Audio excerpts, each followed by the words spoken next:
Welcome to the $0 to $5 million podcast. I'm Sean Finder, and I'm with my co-host, Ollie Whitfield. This show is brought to you by Autoklose, a vanilla soft company.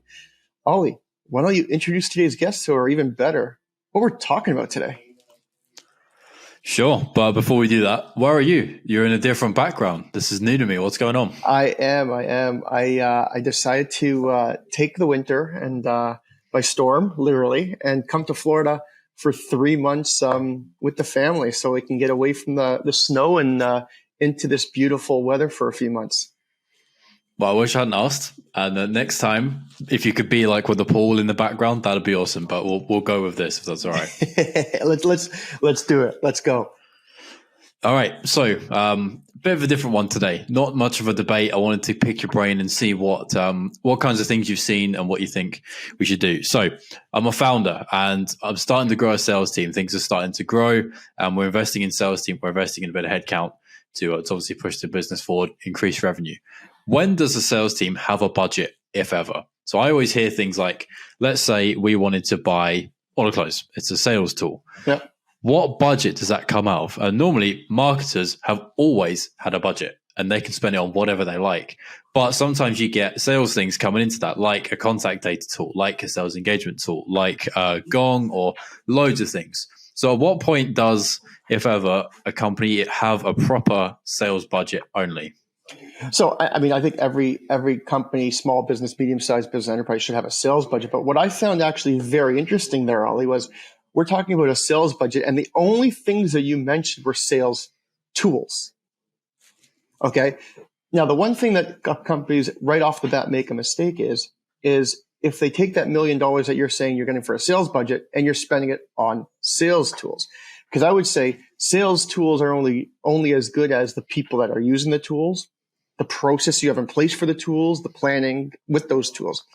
So if I was having $1 million budget, I would set up my team with the sales tools, but I would do a lot more even before I even started looking at what sales tools you need. Because the first thing I would look at is sales enablement, training, and the processes that you're going to be doing. How you exactly want those salespeople to go from A to B, from top of the funnel down to the bottom, and build out that process before you choose a tool. Because there's so many different tools out there, but you never know which one is the best for your company.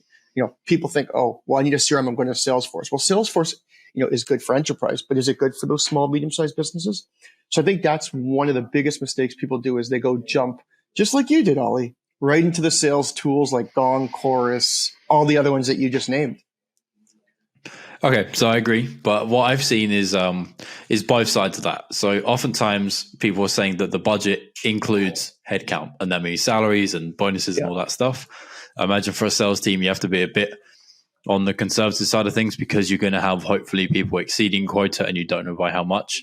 So you can't have a set budget and then spend around that. Someone might have a crazy year and go over it, but in marketing that won't happen. We don't have those things go on. So we can spend whatever we think and that's okay. Or if we're going to go over, we just pull down our spend a little bit.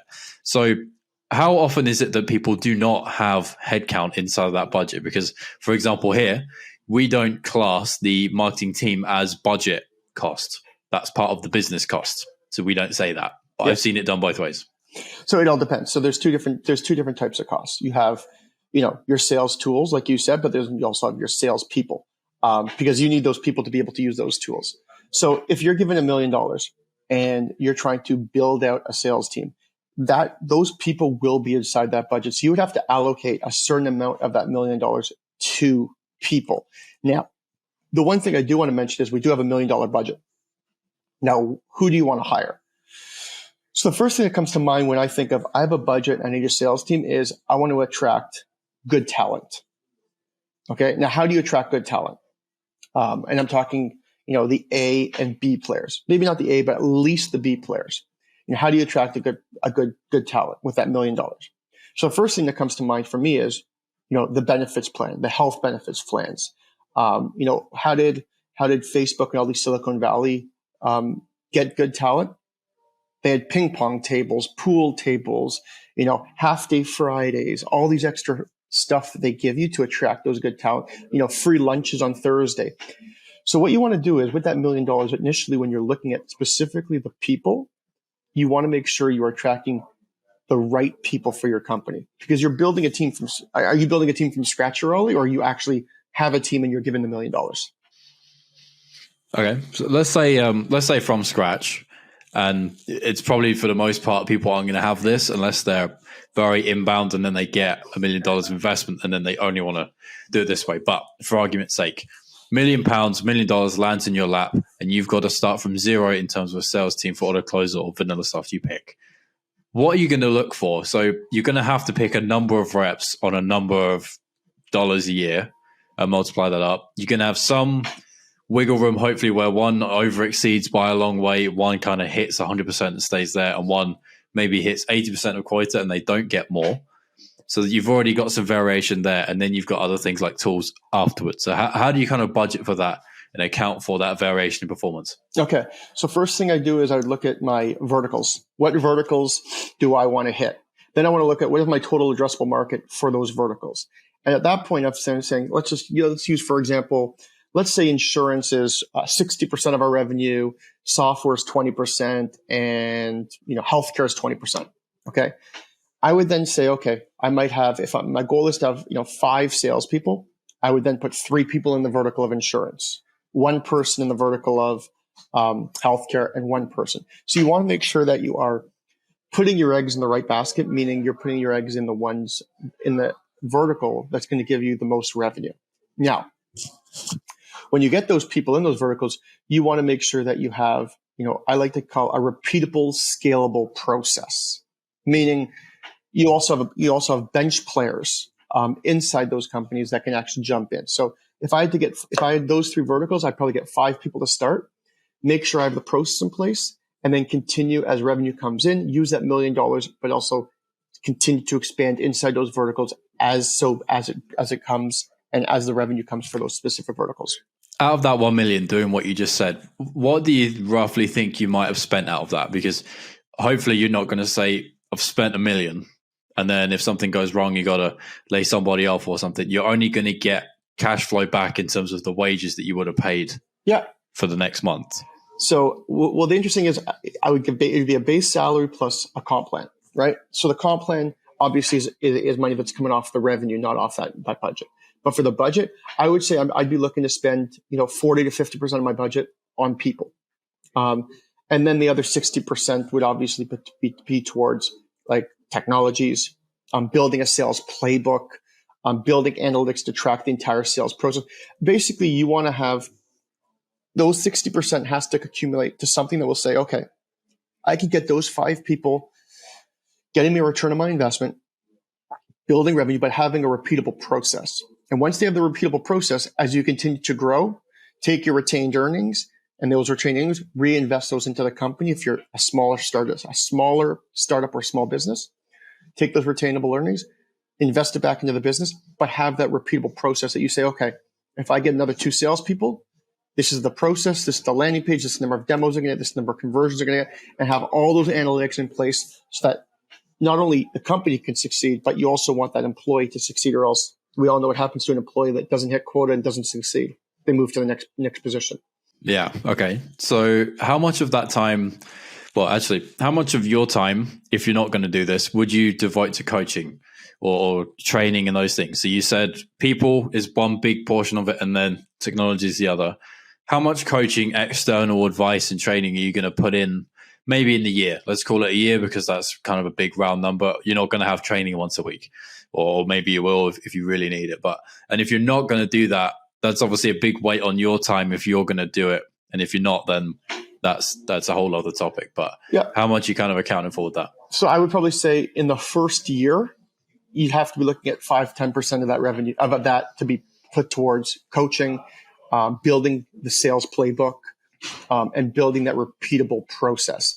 So I'd be saying you could probably in a year at least get a decent, probably a pretty good one for $50,000 to $100,000 that will coach your sales team. Now, those are expenses that you'll have in your first year. I don't believe that you'll need that moving forward. Once you can build out that process, because everyone has their strengths and weaknesses. I know what my strengths are, but one of my weaknesses is exactly I can build out what that playbook should look like, but how exactly is everything going to integrate with everything to make the, the landing forms of SQLs versus MQLs going down the pipeline to get the account manager to basically automate as much as possible to make the process as easy for that salesperson to succeed. So I would say you're looking at about 40% for salaries, base salaries. You're looking at another 5-10% for the sales coaching and sales playbook. That's 50% of my budget's already gone. Okay. So I was thinking back then, as you said about that, what some of our guests on this podcast before have said, probably 10 of them, I think, probably more, and at least a few more of them that I've spoken to individually. They've always said they hired a VP of sales too early. And that was their massive mistake earlier on in the life of their company. And you didn't say anything about that. So I'm going to ask, why do companies do that? So I can see a little bit of the logic. I'm not a salesperson by strength, so I'm going to have a salesperson come in and do that. But if you think about it, anyone can be a vice president of sales at any point in time. I can start a limited company myself right now for about £100, and my title will be whatever I say. So I could be one. You could be one. Anyone could be one. It doesn't mean anything. But I try to think of it if you're joining a company and you're the vice president of sales of a $1 million org, you're selling something and you're taking something onwards. You're not really a vice president of sales or director of sales, whatever, if there's 1,000 MRR. That you haven't sold anything. So you're not a vice president of sales. You're trying to sales manage, but there isn't anything to manage. You're just trying to build it. So why do companies do it? Well, it's a mistake. I mean, I'll tell you, when I started Autoklose, we were just starting out, and one of my first hires was a VP of sales, and my VP of sales was literally a account executive, was an AE. I called him VP of sales just to make the company look bigger, but a VP of sales has a team under them that is building a scalable process, is analyzing, is strategizing, is looking 1 year, 3 years out, has a quota, is making sure and motivating those salespeople to hit those quota. When you're a startup in the stage that you said, Ollie, you're not a VP of sales. You are literally a sales rep, an AE. And to be honest, at that stage, sometimes the CEO is still a sales rep as well. I was a CEO early on of Autoklose, but guess what? I was doing all the sales. So, I was kind of an AE at the same time as running the company. So I think people and don't get me wrong, I don't think there's anything wrong with it. People give titles away early in startup and small businesses just simply because you want to make the company look bigger than it is.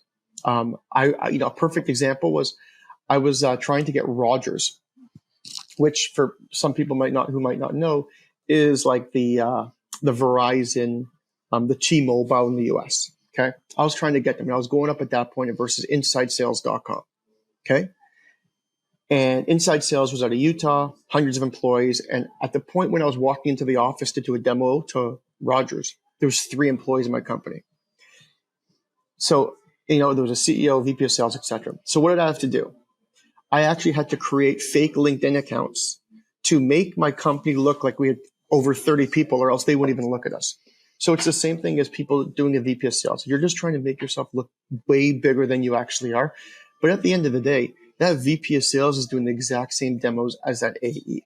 It's not a bad strategy, but if I'm given $1 million, okay, I'm not hiring a VP of sales. I'm going to get the process in place, and then I'll hire the right person to come in and manage the people, manage the process, manage the game plan, manage the playbook. But until then, you're just throwing away titles if you just start giving people VP of sales. Yeah, well, if you came to me now, and said, "Come be my CMO," I'd think, CMO. It looks great on paper for me. It's probably too much, actually. It's a bit too much for a jump. It might look weird, but you can see why on the personal side it's attractive. But yeah, I know what you mean. You're not actually going to perform that job at all. No, I did the exact same thing. I hired a CMO as well early on and gave him the title. And actually, one of the biggest mistakes was I hired my younger brother who had no sales experience, and he came on as my director of sales within the first 3 months of the company, and he's never even sold a thing. So it was just kind of putting out titles to make the company look bigger. It works, but at the end of the day, it only works so long until you actually, you have to start scaling the company. So when do we get a sales manager? You've maybe spent half the money, and we're getting maybe 6-9 months in, and if things are going kind of well and we're looking like we might add to the headcount, is it that point or is it later on or not? I would say when you have, close to a handful of sales reps, you need a sales manager. Yeah. You need, even 3 to 5 people you need, because, For some people, sales comes naturally, but for other people, it doesn't come naturally. But what they need is that person that's behind them and motivating them and pushing them and always on them and saying, "Hey, what's going on with this deal? What's going on with this deal? Have you followed up this deal? Are you're behind in your quota this month? How are you going to hit it? Listen, you want your commission? You want that? Do you want that purse? Do you want this? Do you want that? Do you want that trip?" So you need someone there to motivate. And I think once you have 3 to 5 people, it's important to get that person, or else people just kind of, sit back, relax, get used to that lifestyle. I'm a sales rep. Nobody's managing me. Nobody's telling me what to do. Nobody's holding me accountable for hitting quota.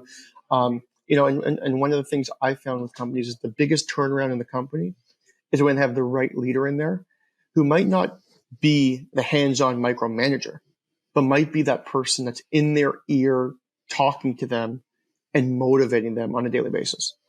I've been there. Final thing I'll say on this, I've been there. And if you don't have a manager and the person who is your line manager hasn't necessarily done what you're doing, like functionally in the company, if it's selling or if it's whatever, after a while, you can start to think, you're not going to say anything, or even if they do kind of give you some stick for you missed quarter a little bit, or you're behind on the quarter, you might go, yeah, but you haven't done it. Like your natural instinct just does that. So at a certain point, I do think you need, for any rep, you need someone above you who said, look, I've been here and I've done this, and you're going to miss it. I know you are, because I can see these 3 things in my reports about you.